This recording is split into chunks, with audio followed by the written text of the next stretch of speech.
السلام علیکم. آپ دیکھ رہے ہیں صدائے چنار ڈیجیٹل اور میں ہوں سید ذوالفقار بخاری.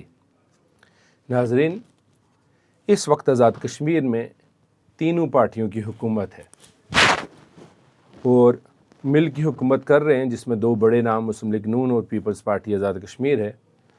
تو ابھی چیف الیکشن کمشنر کی تعیناتی کے حوالہ سے ایک کنٹروورسی سامنے آ رہی ہے. شاہ غلام قادر اور چودھری ریاض صاحب جو پیپلز پارٹی کے آزاد کشمیر کے امور کو دیکھتے ہیں، اور شاہ غلام قادر صاحب جو مسلم لیگ نون آزاد کشمیر کے صدر ہیں، ان کی چیف الیکشن کمشنر کی تعیناتی کے حوالے سے جو ملاقات ہوئی ہے، ہم اس کا احوال جانیں گے. کونا مشق صافی، جن کا صحافت کی دنیا میں ایک بڑا تجربہ ہے، جناب اعجاز عباس صاحب ہمارے اسٹوڈیو میں موجود ہے.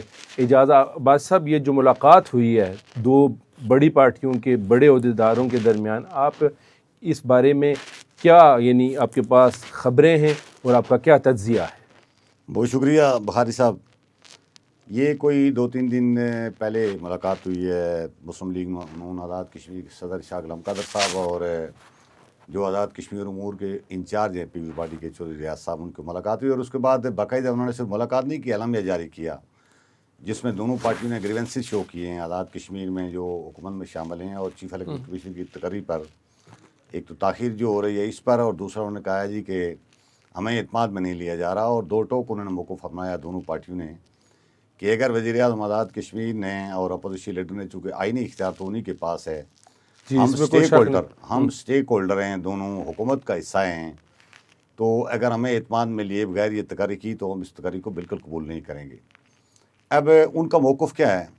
پیپلز پارٹی اور نون لیگ کا موقف یہ ہے کہ چونکہ اس وقت وزیر اعظم انوار الحق صاحب کا تعلق پی ٹی آئی کے فارورڈ بلاک سے ہے، تو اپوزیشن لیڈر جو ہیں وہ پی ٹی آئی کی وہ جو سروائیو کرنے والی پارٹی ہے، ان کا بھی تعلق پی ٹی آئی سے ہے.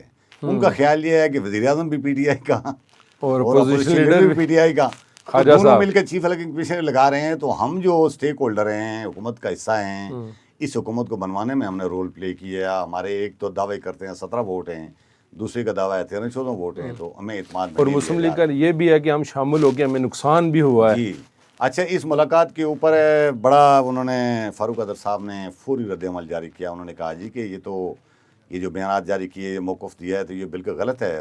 آزاد کشمیر کے وزیر اعظم آزاد کشمیر کے اپوزیشن لیڈر کا اختیار ہے کہ وہ آئینی لحاظ سے اس بات کی اختیار رکھتے ہیں. وزیر اعظم وزیر اعظم پاکستان کے پاس جہاں سے تقرری ہوگی ہے، اور اس میں کسی تیسرے سے مشاورت کی کوئی گنجائش نہیں ہے. اب اس کے جواب میں فوری طور پر نون لیگ کے جو پارٹی صدر ہیں اپنے سابق وزیر اعظم کو جواب دیا. انہوں نے کہا شاید آپ نے میرا بیان ٹھیک طرح سے پڑھا نہیں ہے.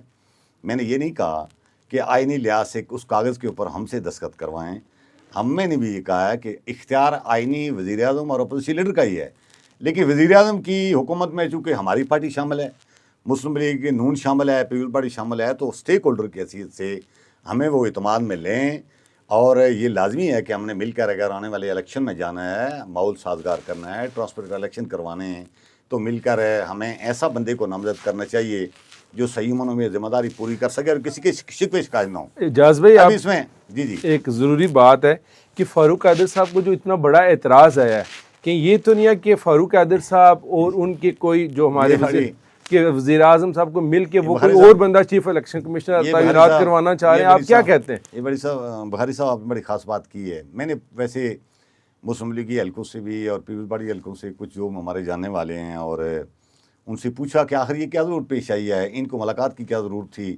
چلو ملاقاتیں ہوتی رہتی ہیں، لیکن اس طرح ہزارہ حکومت مخالف جس حکومت میں شامل ہیں ان کے خلاف ظاہر ہے انہوں نے ایک اعلامیہ جاری کر دیا. تو مجھے کسی نے بتایا جی کہ فاروق قادر اپنی شاہ غلام قادر صاحب بھی ذاتی حیثیت سے یا کچھ ان کے اور لوگ جو نون لیگ کے اندر ہیں پلس پیپل پارٹی تقریباً ساری راجہ صداقت صاحب کو آزاد کشمیر کا چیف الیکشن کمیشنر بنانے کے خلاف ہے. اچھا، اب آثار یہ ہیں، یہ پردے کے پیچھے یہ ہو رہا ہے. بالکل، یہ ہاں. اب آثار یہ ہیں. دوسری طرف پوزیشن یہ ہے کہ وزیر اعظم انوار الحق کے بارے میں تو اوپن بات ہے، ظاہر ہے کہ وہ راجہ صداقت صاحب کو آزاد کشمیر کا الیکشن کمیشنر بنانا چاہتے ہیں. اور فاروق قادر صاحب کے بارے میں مجھے کسی نے بتایا کہ انہوں نے جو رد عمل جاری کیا ہے وہ بھی خواہشمند ہیں کہ یہ جو راجہ صداقت صاحب ہیں یہی چیف الیکشن کمیشنر بنے. گویا کہ اس معاملے میں باقی چیزوں پر وزیر اعظم اور انوار الحق کے درمیان گریونسز ہونے کے باوجود اس ایک ایشو پر شاید کوئی اتفاق رائے اندرون خانہ پایا جاتا ہے کہ وزیر اعظم بھی چاہتے ہیں کہ رائے صداقت صاحب لگیں اور یہ بھی اچھا اس کی ایک میں مثال آپ کو ایک اور بھی بات دیں کہ جو ہمارے مقتدر حلقے ہیں جی ان کا بھی وہ بھی اسٹیک ہولڈر ہیں، وہ کیا چاہتے ہیں اس معاملے میں؟ مقتدر حلقے ظاہر ہے آپ کو پتہ ہے وہ فیصلہ کرنے میں تو ظاہر ہے پاور ان کے پاس ہوتی ہے، لیکن وہ چیزیں چیک کرتے رہتے ہیں صورتحال کیا ہے، یہ بھی اطلاع ہے وائبز بھی چیک کرتے ہیں، پلس بھی چیک کر رہے ہوتے ہیں، وہاں بھی اطلاع یہ ہے کہ ادھر بھی کوئی بہت زیادہ ہے۔ پہلے تو رائے صداقت صاحب کے لیے حالات پوری طرح سازگار تھے، لیکن اب اتنے سازگار نہیں رہے۔ ان کے لیے بھی آئینی قانونی ماہرین نے کوئی ایک نقطہ اٹھایا ہے جی کہ کوئی جج ریٹائرمنٹ سے بعد 2 سال تک نئے کسی آئینی عہدے پر نہیں لگ سکتا، تو ظاہر ہے رائے صداقت صاحب کی چونکہ آئینی مدت پوری نہیں ہوئی اور وہ ظاہر ہے مشکل ہوگا۔ اور دوسری اصل بات یہ ہے کہ نون لیگ کے اندر شاہ غلام قادر صاحب اور ان کا جو گروپ ہے، انہوں نے نون لیگ اپنی جو مرکزی قیادت ہے ان تک یہ گریونسز پہنچا دیے ہیں کہ آزاد کشمیر میں یہ جو یک طرفہ طور پر چیف الیکشن کمشنر ہے یہ ہمیں نہیں ہے ہوگا قبول نہیں، اس لیے چیف الیکشن کمشنر لگانے سے پہلے ہمیں بتایا جائے کہ بندہ کون ہوگا تاکہ ہم آزاد کشمیر میں الیکشن ٹھیک۔ اجازت بھائی صاحب ایک اسی سے جڑا ہوا سوال ہے کہ جو اپوزیشن لیڈر ہیں خواجہ فاروق صاحب، جی انہوں نے یہ چیف الیکشن کمشنر کے حوالے سے اپنے ایک پینل وزیر اعظم کو پاکستان کو خط لکھا تھا، تو سنا ہے کہ اب اس کو ودرا بھی کر رہے ہیں۔ اندر کی کہانی کیا ہے کہ خود ہی بھیجا پینل اور خود ہی پیچھے بھی ہٹ رہے ہیں؟ اچھا ودرا کر رہے ہیں اپنے بخاری صاحب۔ یہ چند دنوں سے اس طرح کی بارے میں چہم گوئیاں ہو رہی ہیں پی ٹی آئی کے حلقوں میں بھی، اور خاص کر جو قیوم نیازی صاحب ہیں ان کے حلقوں میں ہو رہی تھیں، تو میں نے بھی کسی سے چیک کیا تھا صورتحال کیا ہے۔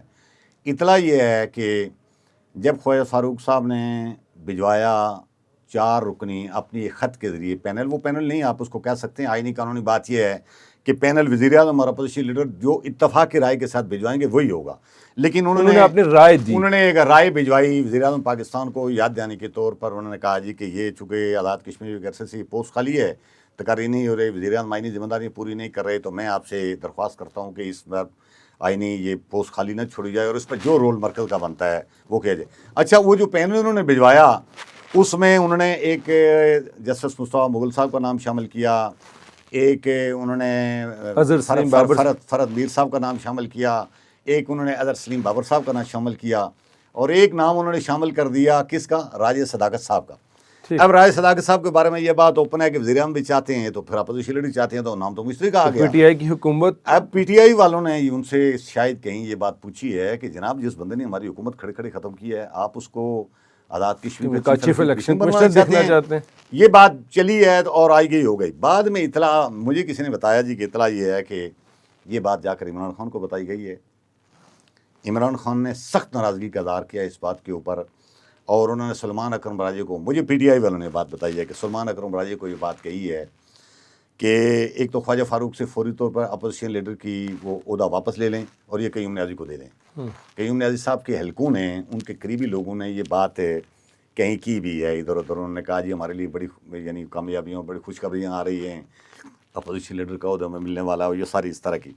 دوسرا انہوں نے کہا ہے کہ خواجہ فاروق کو کہیں کہ وہ خط لکھ کر یہ ودرا کر دیں، یہ جو پینل بھجوایا تھا انہوں نے ودرا کر دیں، اگر یہ بات نہیں مانتے تو ان کو پی ڈی ایس سے باہر نکال دیں۔ اور اپوزیشن لیڈر سے بھی P D S opposition leader تو انہوں نے کہہ دیا ہے کہ وہ اٹھا کر فوری دے دیں کس کو؟ عبدالقیوم نیازی صاحب کو۔ اس کے بعد خواجہ فاروق صاحب کو کہیں کہ آپ وہ پینل ودرا کریں، اگر وہ ودرا کرنے میں کوئی لیت و لال کا کام سے کام لیتے ہیں تو ان کو پی ٹی آئی سے فارغ کر دیں۔ اب پرسوں ایک خواجہ فاروق صاحب نے کل خواجہ فاروق صاحب نے ایک وضاحت کی ہے جس میں انہوں نے کہا ہے کہ میں نے کوئی پینل نہیں بھجوایا، میں نے وزیر اعظم پاکستان کو ایک غیر رسمی طور پر خط لکھ کر، ایک رسمی یا غیر رسمی طور پر خط لکھ کر آگاہ کیا تھا، ان کی ذمہ داریوں کا احساس دلایا تھا کہ آئین قانون نقطہ نظر یہ ہے کہ آزاد کشمیر میں وزیر اعظم اور اپوزیشن لیڈر مل کر دونوں ایک پینل بھجواتے ہیں جس کی تقرری آپ کا آئین یا قانونی اختیار ہے۔ اب میری اور وزیر اعظم کے درمیان مشاورت نہیں ہو رہی، میں کئی بار کوشش کر چکا ہوں تو اب بات نہیں بن رہی، تو اس لیے میں آپ کو یہ یاد دہانی کراتا ہوں کہ آزاد کشمیر میں جو آئینی معاملات ہیں ان کو آپ پورا کریں۔ تو وہ اطلاع یہی نہیں، مجھے کسی نے بتایا تھا کہ خواجہ فاروق صاحب نے خاموشی کے ساتھ وزیر اعظم پاکستان کو ایک خط بھی لکھ دیا ہے جس میں انہوں نے کہا ہے کہ میں جو آپ کے پاس 4 رکن پینل جو رائے بھیجی تھی میں اس کو وڈرا کرتا ہوں، چونکہ رائے بعد میں بھیجوائیں گے، جب وزیر اعظم کے ساتھ میری کنسلٹیشن ہو جائے گی اس کے بعد ہماری متفقہ رائے ہوگی، تقرری بھی اسی پر ہوگی، اس پر تو ہوگی نہیں جو میں نے بھیجی ہوئی ہے، لہٰذا میں اس کو سرنڈر کرتا ہوں۔ خواجہ فاروق صاحب کے اوپر دباؤ آیا، خواجہ فاروق صاحب کے اوپر بری طرح دباؤ آیا ہے، ان کو پارٹی سے نکالنے کی تھریٹ کی گئی ہے، ان سے اپوزیشن لیڈر کا عہدہ لینے کی بات تھریٹ کی گئی ہے، تو خواجہ فاروق صاحب کو دباؤ ہے، حالانکہ اسٹیپ بیک ہو گیا. حالانکہ ہونا یہی چاہیے تھا. بات ویسے سمجھ میں آنے والی ہے کہ راجہ صداقت صاحب کے دور میں ظاہر ہے وہ بات عدلیہ باسی چیف جسٹس انہوں نے ظاہر فیصلہ کیا تھا، اس آئینی قانونی ہم اس پر سوال تو نہیں اٹھاتے، لیکن ظاہر ہے اس فیصلے کی صورت میں صرف تنویر الیاس فارغ نہیں ہوئی، پر آزاد کشمیر سے پی ٹی آئی کی حکومت ختم ہو گئی تھی. تو جب پی ٹی آئی کی اس وقت خواجہ فاروق صاحب سینئر بکرے بھی ہو گئے، خواجہ فاروق صاحب سینئر وزیر کی حیثیت سے اس حکومت کا حصہ تھے. تو جب صورتحال یہ ہو تو چند مہینے بعد اگر کہیں تقرری والی بات ہو تو تقرری الٹیمیٹلی وزیر اعظم نے جو سفارش کرنی ہے اسی پر ہوگی. تو آپ نے اپنے پینل میں جو نام ڈال کر بھیج دیا، اس سے ظاہر ہے پی ٹی آئی والوں کے درمیان گریونسز ہوئے اور انہوں نے سخت اظہار کیا اور یہ بات عمران خان تک پہنچی ہے. اور عمران خان نے سنا ہے سلمان اکرم واجے کو یہ میسیج دیا ہے کہ آپ کارروائی کریں، اس کے خلاف کیوں بھیجا ہے. اچھا اعجاز صاحب، ایک اور ہے کہ چودھری لطیف اکبر صاحب، شاہ غلام قادر صاحب، فاروق حیدر صاحب، چودھری ریاض صاحب اور حریت کانفرنس والے غلام محمد صفی صاحب، ان کا کوئی اجلاس ہوا ہے. اس اجلاس جو اکٹھے بیٹھک ہوئی ہے اس کے مقاصد کیا ہے؟ ہاں اسلام آباد میں ایک اجلاس بلایا گیا جس میں چودھری ریاض صاحب شامل نہیں تھے. ٹھیک، اجلاس لطیف اکبر صاحب نے اسپیکر کی حیثیت سے بلایا ہے اور اس میں خواجہ فاروق صاحب بھی تھے اپوزیشن لیڈر، فاروق حیدر صاحب بھی تھے، شاہ غلام قادر صاحب اس میں نہیں تھے. اس میں حریت کانفرنس والوں کو بلایا گیا اور خاص کر مہاجرین کی سیٹوں سے جو جیتنے والے ایم ایل اے مہاجرین، ہاں ان کو بلایا گیا اور آزاد کشمیر کے چند وزراء بھی شامل تھے.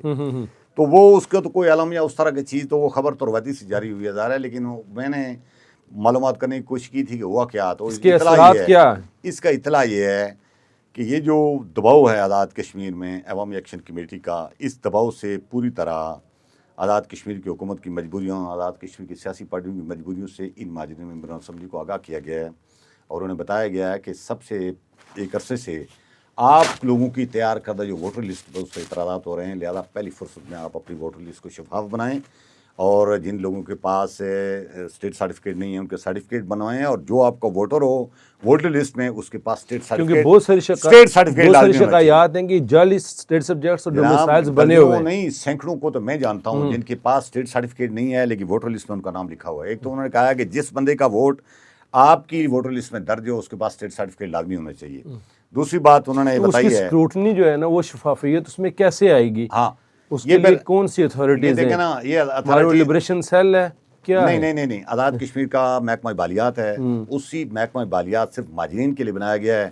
اسی محکمہ بالیات نے آزاد کشمیر کے محکمہ بالیات نے جو مہاجرین لوگ ہیں جو پاکستان میں مقیم ہیں ان کو اسٹیٹ سرٹیفکیٹ جاری کیا ہے. ویریفیکیشن وہی کر سکتا ہے کہ کس کا اصلی ہے اور کس کا جعلی ہے. تو دوسرا جو ووٹر لسٹ تیار کرتا ہے اسی یہ جو اسٹیٹ سبجیکٹ ہے جو محکمہ بالیات نے جاری کیا ہے اس کی روشنی میں ہمارا الیکشن کمیشن سے ووٹر لسٹ تیار کرتا ہے. جب دونوں چیزوں کو آپ ہمیں سامنے رکھیں گے، کمپائل کریں گے اور جہاں آپ کو گریونسز ہو وہاں اگر لوگوں سے ان کی ظاہر کشمیری شناخت اور وہ مائگریٹ ہونے والی جگہ اور یہ ساری پوچھیں گے تو ویریفیکیشن ہو جائے گی. اگر کرنا کوئی چاہے نہیں کرنے چاہتا. ویسے دیوان ماجدین کے بارے میں تو اطلاع ہے کہ انہوں نے اپنی فیکٹری کے لوگوں کو بنایا ہوا ہے. یہ ماجد خان صاحب جو ہیں ان کے بارے میں اطلاع ہے کہ انہوں نے 1200 ووٹ سارے ادھر کے پی کے اور ہزارہ ڈویژن کے لوگ بنائے ہوئے ہیں. ان میں بہت تھوڑی تعداد میں کشمیری ہیں، باقی گھر میں کشمیری لوگ شامل ہیں. لیکن شفاف ہونا چاہیے.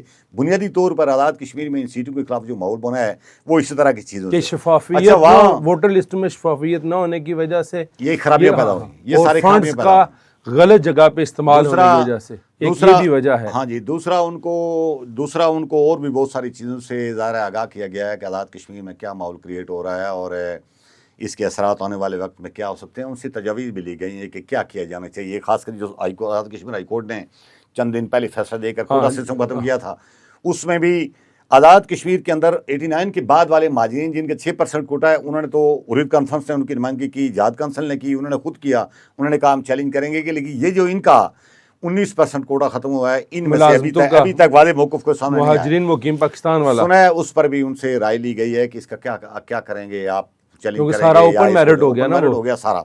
اور اس کے علاوہ وہاں سنا ہے ان کو آگاہ کیا گیا ہے سارے ممبران اسمبلی کو.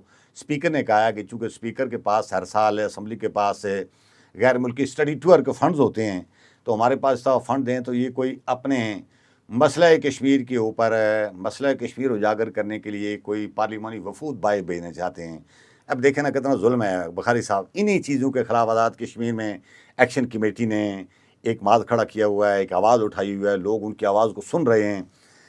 آئینی قانونی بات یہ ہے کہ آزاد کشمیر اسمبلی کا مسئلہ کشمیر کے اوپر کام ہی کوئی نہیں ہے. وزارت خارجہ کے سارے امور مسئلہ کشمیر سمیت حکومت پاکستان کے ذمے ہماری اسمبلی نے دیے ہوئے ہیں. جب ہماری اسمبلی کا رول کوئی نہیں ہے تو ہماری اسمبلی کے ممبران کا کیا رول ہوگا؟ ان کو آزاد کشمیر کے لوگوں کے پیسے خرچ کر کے اسٹڈی ٹور کے نام پر بھیج رہے ہیں باہر مسئلہ کشمیر اجاگر کرنے کے نام پر. اور یہ جب ایک بہت بری طرح ماحول خراب ہے تو یہ اس جلتی پر تیل کا کام یہ خود اسپیکر صاحب اور جو ان کے لوگ ہیں یہ کر رہے ہیں. تو اس سے میں سمجھتا ہوں کہ یہ جو طرز عمل انہوں نے اپنایا ہوا ہے یہ بہت ہی خطرناک ہے.